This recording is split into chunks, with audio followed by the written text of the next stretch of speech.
আজকের অনুষ্ঠানে উপস্থিত সম্মানিত প্রধান অতিথি, বিশেষ অতিথি, আমার শ্রদ্ধেয় শিক্ষক শিক্ষিকা মণ্ডলী, বিজ্ঞ বিচারক মণ্ডলী ও আমার সহপাঠী বন্ধুগণ, আসসালামু আলাইকুম। আমার নাম আবু মারসাদ জলালি। আমি দ্বিতীয় শ্রেণীতে পড়ি, রোল নম্বর ৮। আমি কবি আহসান হাবিবের স্বদেশ কবিতাটি আবৃত্তি করছি।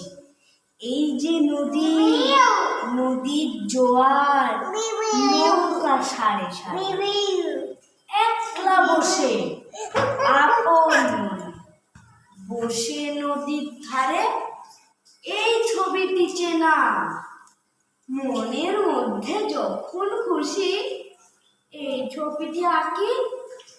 এক পাশে তার জারুল গাছে দুটি হলুদ পাখি।